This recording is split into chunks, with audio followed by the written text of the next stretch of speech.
ओम नमो भगवते वासुदेवाय। नमस्कार दोस्तों, आज के इस वीडियो में हम सुनेंगे जेठ माह महात्म्य के दूसरी अध्याय का पाठ।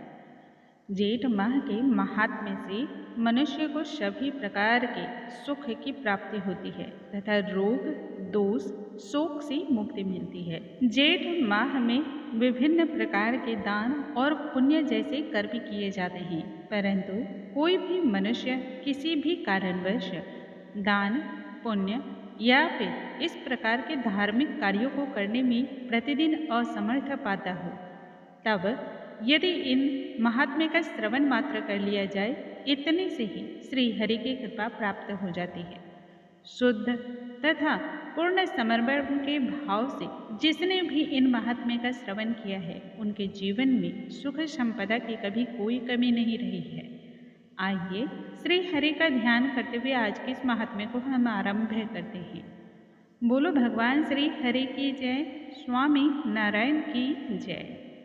जेठ माह के महात्म्य को बतलाते हुए मुनि स्कंद जी कहते हैं कि हे ऋषियों, ज्येष्ठ माह में देवताओं को अत्यधिक प्रसन्न करने के लिए प्रतिदिन ब्राह्मणों को दही एवं चावल का दान करना चाहिए। चावल और दही के दान की महिमा इतनी अधिक है जिसे मैं क्या, शिव जी भी कहने में असमर्थ हैं। फिर भी लोक कल्याण के लिए मैं इस संबंध में आपको एक उत्तम कथा बतलाता हूँ। अलकापुरी नगरी में गौतम नाम का एक ब्राह्मण रहा करता था, जो कि धर्म शास्त्रों तथा वेद पुराणों का ज्ञाता था। फिर भी वह थोड़े थोड़े से धन के लिए भी दुखी रहा करता था। अत्यंत ही दुखी तथा दरिद्रता को प्राप्त उसने अपने कुटुंब के पालन पोषण के लिए सभी प्रकार के कर्मों को किया, फिर भी शुभ अशुभ फलों को प्राप्त करता रहा। इन प्रकार के कार्यों को प्राप्त करता हुआ भी वह हर प्रकार के दान और दक्षिणा को लेता। भरण पोषण के लिए जब इतना भी कम पड़ने लगा, तब उसने चोरी का सहारा ले लिया तथा वह चोरी करके अपनी जीविका का पालन करने लगा। जब यह भी थोड़ा पड़ने लगा, तब वह अन्य देश को चला गया। वहाँ उसने अपने समस्त कुटुंबियों को त्याग कर दिया तथा शमशान में रहकर ही बलि खाने वालों के साथ ही अपने सभी धर्मों का त्याग करके बलि भोजन ही ग्रहण करने लगा।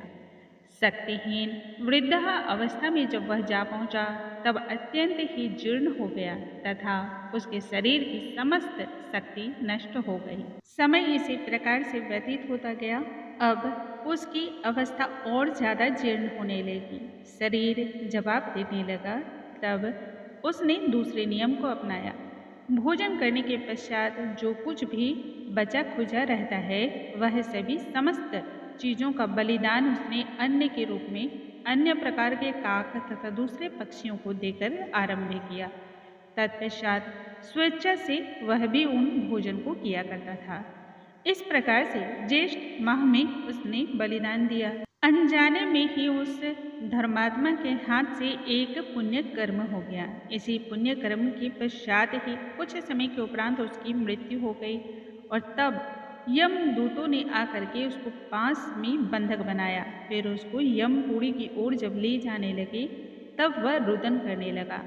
उसके इस प्रकार से विलाप करने पर यमदूत उसको मुदगरों से मारने लगे। ठीक इसी समय भगवान विष्णु के दूत वहां आ पहुंचे। विमान पर सवार उन विष्णु दूतों ने यमदूतों को अलग हटा करके दिव्य देहधारी उस ब्राह्मण को दिव्य विमान पर बैठाया तथा स्वर्ग लोक की ओर लेकर चल पड़े।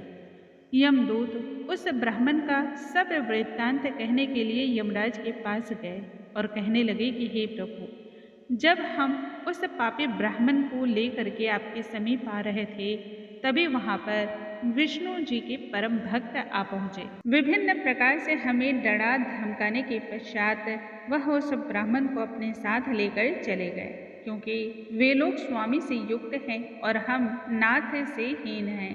अतः हमें समझ नहीं आया कि हम लोगों को क्या करना चाहिए। आज से हम आपकी सेवा में प्रस्तुत नहीं होंगे। दूसरे जो स्वामी हैं, वह सदा ही अपने सेवकों का ध्यान रखते हैं। दूतों के मुख से इन वचनों को सुनकर के यमराज अत्यंत ही क्रोध में भर उठे।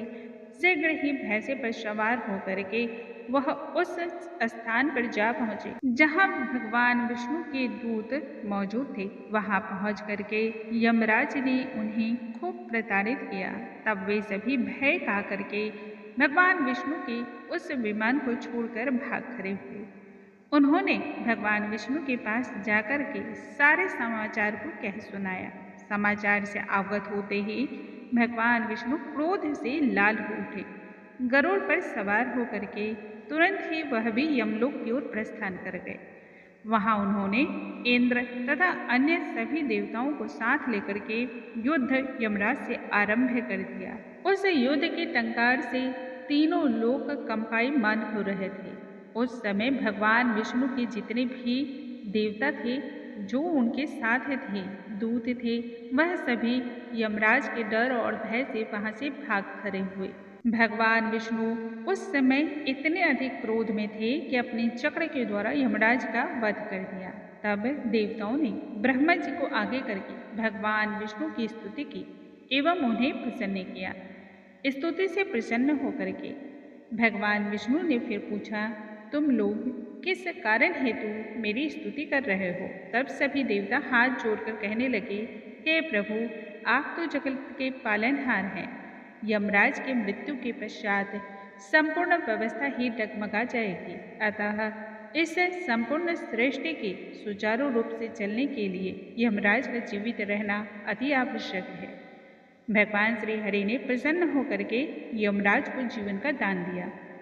तब धर्मराज ने भी उस समय भगवान विष्णु को प्रणाम करते हुए कहा कि हे भगवान, मेरे द्वारा हुए अपराध को आप क्षमा कर दें, परंतु मैं इस बात को लेकर बहुत अधिक चिंतित हूँ कि वह पापी ब्राह्मण पूरे जीवन भर अन्य प्रकार के पाप कर्मों को करता हुआ भी किस प्रकार से विष्णु धाम आ पहुँचा है। यमराज के यह पूछे जाने पर भगवान श्री हरि कहने लगे, अज्ञानतावश ही उस ब्राह्मण ने ज्येष्ठ माह में दही एवं चावल का जो दान किया था, उसके दिव्य प्रभाव का वर्णन करने में मैं स्वयं भी असमर्थ हूँ। अज्ञानतावश ही ज्येष्ठ माह में किया गया यह दान अक्षय पुण्य को प्रदान करता है। इसलिए प्रत्येक उपाय से श्रेष्ठ यही एक उपाय है जो कि प्रत्येक द्विज जातियों को करना चाहिए। ज्येष्ठ माह में दही एवं चावल का दान करने मात्र से ही मनुष्य को सभी प्रकार के सुख की प्राप्ति होती है। इस दान के तहत प्रतिदिन ब्राह्मणों के चरण को धो करके सुगंधित चंदन से उनका पूजन करना चाहिए तथा विभिन्न प्रकार के पुष्प मालाएं जो कि सुगंध से युक्त हों उनसे ब्राह्मण को सुसज्जित करना चाहिए। आम के पन्ने की लस्सी, शरबत आदि से ब्राह्मण का सत्कार करना चाहिए। फिर सुंदर व्यंजन उनके सामने प्रस्तुत करनी चाहिए।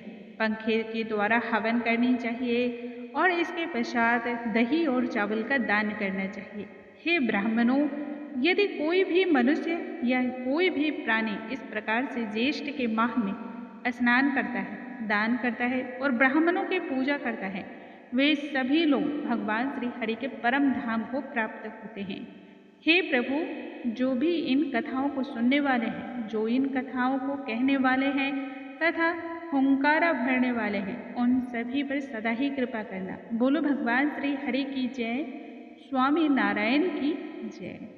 दोस्तों, आज के इस वीडियो में हमने सुना ज्येष्ठ महात्म्य के दूसरे अध्याय का पाठ। कल के वीडियो में आगे की कथाओं के साथ हम पुनः मिलेंगे। तब तक के लिए नमस्कार। हरे कृष्णा, राधे राधे।